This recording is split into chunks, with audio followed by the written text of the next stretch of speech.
반갑습니다. 고건입니다. 오늘은 뉴욕 증시 분석 드리는 시간을 갖도록 하겠습니다. 다들 정말 궁금하실 것 같아요.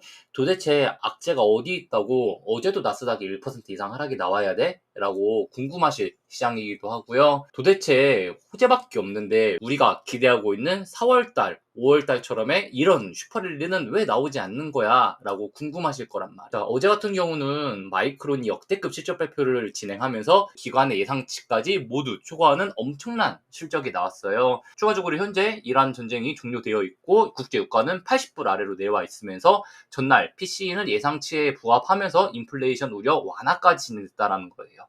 그래서 패드워치 기준으로는 내년에 금리 2회 인상에서 1회 인상으로 축소된 구간도 있습니다.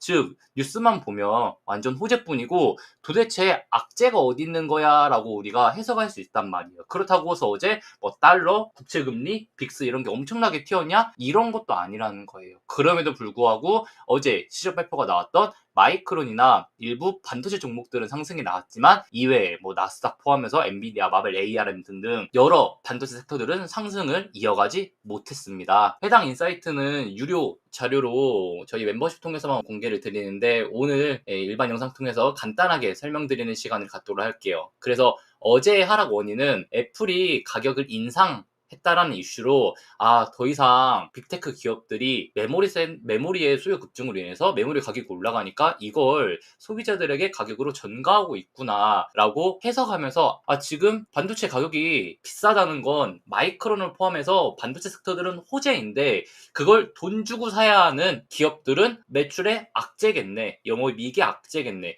그걸 심지어 비싸게 사야 되는 우리도 문제네. 그렇기 때문에 이거 빅테크가 앞으로 투자를 축소하면 어떡하지? 라는 우려감에 어제 좀 악재가 나왔습니다. 하지만 애플의 메모리 반도체 가격 이슈로 인해서 당장 하이퍼스케일러 기업들이 AI에 투자를 축소한다라고 단정 짓기는 좀 과도하다. 라고는 볼 수 있고요. 자, 이미 메타를 포함해서 뭐 오라클을 포함해서 어마어마하게 CDS가 증가되고 있단 말이에요. 즉 신용부도 위험도가 높아지고 있다에 시장이 베팅을 하고 있는 것인데 최소 작년부터 계속해서 시장이 인지하고 있었던 내용이라는 거예요. 그럼에도 불구하고 현재 증시는 단기적으로 상승보다는 정말 엄청난 호재들이 있음에도 불구하고 사실 이게 뭐 악재야라고 할 정도의 이슈로 하락이 나왔다. 근데 제일 문제인 것은 무엇이냐면은 이런 시장의 분위기 속에서 하나의 악재가 한 번 더 나온다면은 사실 증시에 호전적으로 작용할 가능성은 너무 낮단 말이에요. 방금 전에 보여드린 표는 터보컨트 그리고 KV 캐시 최적화라고 하는데요. 결국 이 기술들은 무엇이냐면은 현재 메모리 사용량을 뭐 6분의 1로 감소 아니면 50% 이상 축소를 하겠다 이런 이슈라는 거예요. 그래서 기존에 서버 한 대가 뭐 챗GPT 사용자 그리고 AI 사용자 1000명을 처리할 수 있었다면은 이런 기술로 인해서 3000명, 4000명, 5000명씩 수용할 수 있다면은 그만큼 하이퍼 기업들이 우리 서버는 3분의 1만 사도 되겠네? 5분의 1만 사도 되겠네? 데이터 센터 많이 구축하지 않아도 되겠네? 라는 이슈로 다시 한 번 더 하락이 나올 수 있다라는 거예요. 해당 인사이트들은 이미 작년 그리고 올해 3월에 나왔던 인사이트들이기 때문에 당장의 재료들로 증시가 하락할 가능성은 낮지만 그럼에도 불구하고 저런 인사이트 그리고 현재 반도체에 약간 문제 있는 것 같아 라는 약간의 인사이트만 조금 더 있어주면 반도체 섹터는 단기적으로 횡보나 조정장에 진입할 가능성이 높다라고 볼 수 있는 거죠. 마이크론이라는 역대급 실적에도 올라가지 못했다면 정말 말도 안 되는 조그마한 악재에도 크게 흔들릴 수 있다. 라는 게 이 내용입니다. 직전 영상에서도 말씀드렸지만 4월에서 5월 같은 폭등장을 우리는 기다리고 있지만 사실 그런 시장이 나오기 쉽지 않은 구조라는 거예요. 현재 유동성이 부족하고 CTA 기준에서도 지금은 증시가 상승이 나와도 매수보다는 증시가 7,350, 7,063, 6,741이 이탈할 때 매도 포지션을 잡겠다라는 거예요. 반대로 4월에서 5월에 CTA가 강하게 매수세를 넣어주던 거랑은 반대의 모습이라는 거죠. 당연히 유동성이 부족하구나라고 우리가 충분히 해석할 수 있어요. 자, 옵션 시장은 9월 18일 만기 기준으로 7,000콜을 매도하고 8,000풋을 매수하고 있어요. 즉 그렇기 때문에 이런 것도 현재 구간에서 별로 좋은 모습들은 아니구나라고 해석할 수 있단 말이죠. 그리고 제가 왜 계속해서 7월 중순까지는 시장이 힘들 수 있다라고 말씀을 드리고 있냐면은 일단 6월 24일 기준에서 미국 재무부가 바라고 있는 9천억 달러의 목표치는 채운 상태예요. 그러면은 9천억 달러 채웠으니까 돈 푼다? 이게 아니라 7월 중순, 7월 말까지는 1조 달러 이상의 현금을 보유하는 것을 목표로 한단 말이에요. 그 뒤로 8월 이후로 8천억 달러 이하로 내려오기 때문에 현재 구간에서는 최소 7월 중순까지는 미국이 중간 선거를 위해서 유동성을 공급해준다라는 논리가 맞지 않다라는 거죠. 이것은 최소 7월 말은 가봐야 된다라는 거예요. 그러면은 최소 8월부터는 최소 증시 2천억 달러 이상의 유동성이 유입될 가능성이 높고요. 추가적으로 7월 29일에 FOMC이기 때문에 이번에 낮은 PC를 가지고 FOMC에서 금리 인하 비슷한 비둘기스러운 모습을 조금이라도 찾을 수 있다면 증시는 다시 한 번 더 금리 인하 기대감 그리고 유동성 증가로 인해서 다시 한 번 더 상승 랠리를 달릴 수는 있지만 그게 당장 오늘부터 슈퍼랠리 갑니다. 이게 아니라 일단 우리가 7월 중순까지는 최대한 변동성에 대해서 주의하자라고 말씀드리고 싶은 거예요. 무조건 떨어진다. 무조건 오른다. 지금은 그렇게 방향성 하나 딱 정해놓고 포지셔닝을 잡는 게 아니라 최대한 조금씩 떨어질 때마다 현금 확보, 많이 떨어지면은 추매 하는 전략을 취해야 된다라는 거죠. 사실 어제같이 호재에도 지수가 상승하지 못했다라면 어떤 호재가 나와야 지수가 신고가를 진입할 수 있을까? 특히 유동성도 부족한 시장에서 라고 우리가 해석할 수 있단 말이에요. 당장에 마이크론 실적이 좋았음에도 불구하고 어제 하락은 너무 과해 라고 해석하면서 화요일에 이유 없이 증시가 하락했다가 강하게 반등이 나왔던 것처럼 당연히 강하게 반등은 다시 한 번 더 충분히 나올 수 있어요. 오늘 아니면 월요일에라도 나올 수 있다라고 해석하기 때문에 눌렸다가 반등이 나올 확률을 70%로 본다. 즉 해당 구간에서 A, B, C로 떨어지면서 한 번 더 눌림이 나오더라도 추세 하단 이 C 부분을 지지받으면은 다시 한 번 더 상승이 나오면서 한 3에서 4% 정도의 기술적 반등은 충분히 나올 수 있기 때문에 현재 구간에서 한 번 더 눌려준다면 여기는 일단은 우리가 매수를 잡아볼 수 있는 단타 타점이 된다라는 거예요. 하지만 여기서 기술적 반등이 나온다고 해서 바로 신고가에 진입할 확률은 사실 높지 않다. 언급드리고 있는 악재들이 모두 호재로 변경되었음에도 불구하고 현재 그럼 추가로 신고가 진입하려면 어떤 호재가 있어야 되는 거야? 라고 해석을 할 수 있다는 거죠. 반대로 추세 하단을 또 다이렉트로 이탈하기에도 사실 지금 나온 악재들이 당장의 큰 리스크로 작용하진 않을 거여서 추세 하단을 바로 이탈할 확률은 20%로 보고 있습니다. 자, 이것은 제가 저희 멤버십 텔레그램 통해서 안내드렸던 추세 추종 매매에 대한 방식인데요. 결국 상승을 진행할 때는 21선과 51선을 타고 상승이 나온다라고 봐요. 과거에 하나의 상승장들을 볼 때 캔들이 21선과 51선 위에 타면은 그 뒤로 캔들이 21선, 51선 이탈하기 전까지는 거의 3개월, 4개월씩 상승이 나오는 시장들이 앞에서도 보여줬단 말이에요. 이것은 추세 추종 원칙의 기본적인 패턴이에요. 그러면은 이런 패턴에서 언제 고점이라고 하나씩 체크를 하냐? 이것은 바로 상승 추세가 이탈했을 때라는 거예요. 자, 첫 번째 캔들이 21선을 이탈할 때, 그리고 캔들이 51선을 이탈할 때, 세 번째 21선과 51선이 데드크로스가 나왔을 때는 우리가 무조건 조심해야 된다라고 해석을 하는데, 일단 캔들이 21선을 이탈할 때는 추세가 꺾이고 있어. 그리고 캔들이 21선을 이탈한다는 것 자체가 상승 추세를 이탈하고 있는, 즉 추세 이탈 자리야라고 해석할 수 있단 말이에요. 자, 이렇게 보시면은 23년도 이후로부터 캔들이 21선을 이탈할 때는 모두 하나의 상승 추세를 이탈하던 자리들이 나왔어요. 그러면은 그 뒤로 캔들이 51선을 이탈할 경우에는 바로 다이렉트로 V자 반등이 시원하게 51선 이탈했으니까 조정 끝. 이날부터 바로 쉬지 않고 15일, 20일 새롭게 상승이 나왔던 시장은 거의 90%의 확률로 없었어요. 그러면 캔들이 51선까지 이탈하게 되면 어떻게 되느냐라고 하면은 높은 확률로 횡보나 박스권에 갇혀버려요. 이것은 23년도부터 나와 있는 패턴인데요. 51선 이탈했을 때에는 하나의 박스권 이탈, 그리고 그 직전에도 박스권 이탈, 자, 24년 말에서 25년 초에도 하나의 박스권 횡보, 그리고 25년 하반기에서 26년 초반에도 캔들이 51선을 이탈하고 나서는 다시 한 번 더 회복을 하더라도 박스권 횡보를 했단 말. 그러면은 제 영상 정말 오래 보신 분들은 아시겠지만 제가 24년도 하반기, 25년도 초 모두 하락 조심해야 된다라고 말씀을 드렸었고, 동일하게 26년도에도 2월, 3월 내로 좀 위험할 수 있다라고 경고를 드렸었던 패턴처럼 지금부터 동일하게 움직이고 있단 말이에요. 이게 추세 추종 매매의 기본적인 패턴이. 이러다가 캔들이 51선까지 확정적으로 이탈하고 그리고 추세를 이탈하면서 밀릴 때에는 사실 바로 좀 하락이 최소 마이너스 3에서 5% 이상 한 번 더 나온다라고 볼 수 있어요. 즉 이런 것을 이겨내기 위해서는 다시 한 번 더 V자 반등이 빠르게 나오면서 캔들이 다시 한 번 더 21선 위로까지 안착을 해줘야 된다라는, 그렇지 않는다면 이미 하나의 상승 추세를 이탈하고 나서 캔들이 21선 이탈하고 51선을 이탈하고 있는 가운데에서 자 5일선 11선이 데드크로스로 진행됐고 5일선 11선이 모두 51선을 이탈할 경우에는 1시간봉, 4시간봉 기준에서는 이동평균선이 역별로 진행되면서 하방 추세를 더 받을 수밖에 없는 것이 현재 패턴인 거. 하지만 여기서 V자 반등이 나온다라고 해서 당장 새로운 신고가를 가는 것이 아니라 기술적인 반등은 충분히 나올 수 있지만 여기서 박스권으로 횡보하면서 최대한 7월 중순까지 버텨줘야 된다는 거예요.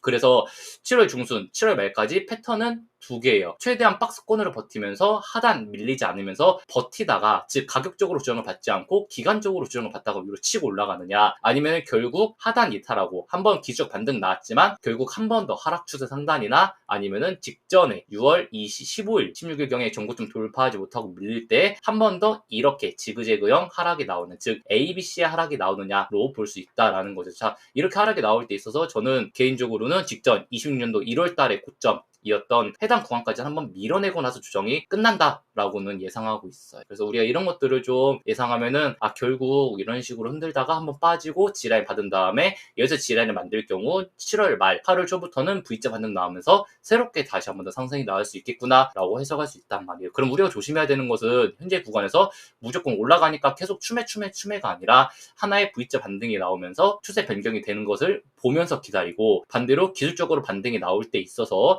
저항선들 돌파하지 못할 때는 당연히 비중 축소하고 현금 확보하고 밑으로 빠지는 것에 대해서 기다렸다가 밑에서 다시 한번 더 강하게 재매수를 진행한다라는 거예요. 지금은 8월 달에 유동성이 들어오기 때문에 차트를 8월 달부터는 반등이 나온다라고 해석을 하고 있지만 실제로 어떤 악재가 향후에 나타날지는 그 누구도 모르기 때문에 정말 8월 달에 한번 제대로 눌렀다가 그리고 나서 반등이 나올 수도 있어요. 이것은 그때 가봐야 알 수 있는 구간이기 때문에 일단 향후에 방향성이 보이면 계속해서 안내드릴 예정이긴 하지만 현재 구간에서는 약간 한 번 더 눌리면은 지지받고 기술적 반등 나올 수 있는 확률까지는 높게 본다. 하지만 이 기술적 반등이 상승으로 전환되지 못할 경우, 즉 이 눌림 다음에 반등이 강하게 전고점 돌파하지 못할 경우에는 다시 한 번 더 눌리면서, 그렇게 되면은 반등 다음에 하락은 7에서 8%까지 나올 수 있기 때문에 우리가 이런 것을 조심해야 된다라고 말씀드리고 싶어요. 전날 종가 대비해서 뭐 3에서 4% 괜찮아 라고 할 수 있지만 반대로 직전 전고점 대비해서 하락은 9%, 10%라는 거예요. 우리가 이렇게 좀 대응을 하시면 좋을 것 같고, 자, 추가적으로 반도체 섹터들은 어때요? 라고 궁금하실 거란 말이에요. 현재 마이크론 같은 경우는 제일 중요한 저항선을 돌파하지 못하고 있어요. 직전에 상승이 진행되고 있는 상승 추세 상단 돌파하지 못하고 있고 1200불 위로 지지하고 안착은 했지만 일단 확정적으로 돌파한 구간이 아니라는 거예요. 거래량도 3거래일 연속으로 좀 매도세가 나오고 있고요. 그래서 마이크론이 무조건 올라가기 위해서는 오늘 확정적으로 1250불 위로 돌파하고 나서 지지받아주는 것밖에 답이 없어요. 근데 현재 구간에서 하나 고점 시그널이 나온 캔들이기 때문에 여기서 음봉 캔들이 나오고 마감하면은 이것은 추세 전환형 캔들로 봐요. 그러면은 최소한 마이크론은 그렇게 좋은 실적을 가지고도 뭐 1000불 정도까지는 다시 한 번 더 눌릴 수 있다 라고는 볼 수 있어요. 근데 마이크론 자체는 실적이 좋았기 때문에 정말 강하게 밀릴 것이라고 예상하기 쉽진 않지만 문제는 XXX 이런 거라는 거죠. 과거처럼 마이크론, 샌디스크가 오른다라고 해서 다른 모든 반도체 섹터들이 다 치고 올라가는 것이 아니라, 자, 어제도 사실 반도체 섹터 내에서 엔비디아는 눌리고 슈마컴은 눌리고 하는 것들을 보면은 일부 반도체들은 실적 기대감에 오르고 일부 반도체들은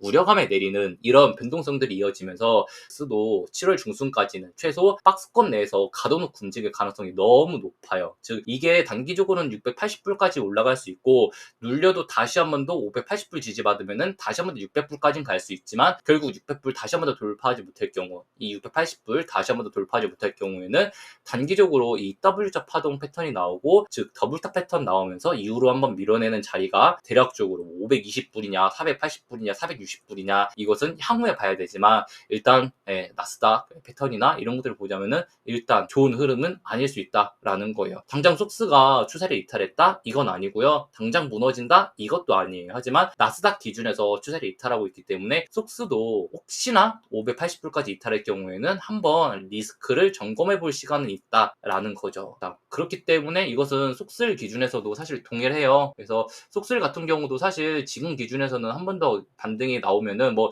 눌렸다가 나오더라도 300불 정도는 한번 도전하러 갈 수 있는 기회는 있단 말이에요. 그리고 이 300불을 확정적으로 돌파할 경우에는 380불까지도 열려 있고요. 사실 근데 마이크론 실적 발표 같이 정말 역대급 호재가 나왔을 때, 즉 오늘이나 월요일 사이에 300불을 돌파하지 못할 경우에는 사실 380불까지 상승하기보다는 7월 내로 7월 중순까지는 220불과 300불 사이에서 박스권 내에서 피곤하게 만들 가능성이 높다라는 거죠. 아니면 220불 이탈했을 경우에는 한 번 더 하방 압력을 준 다음에 앞자가 2가 아닌 일자로 바뀐 다음에, 즉 100불대 초반, 중반, 후반 셋 중에 하나 지지받고 나서 다시 한 번 더 반등 나올 것, 이것에 대해서 우리가 예상할 수 있다 라는 거예요. 그래서 우리가 투자를 할 때 가장 중요한 것은 오늘이나 월요일 중에 300불을 돌파한다면 일단 홀딩하면서 380불 본다. 하지만 300불 돌파하지 못할 경우에는 300불 도달하면은 300불에서 비중 축소하고, 비중 축소한 현금은 밑에서 220불 지지 받는지 확인하고, 220불 지지 받지 못할 경우에는 일단 우리가 170불, 180불 이 정도까지는 눌린다라고 생각하면서 보자라는 거예요. 아이온큐는 조금 아쉬운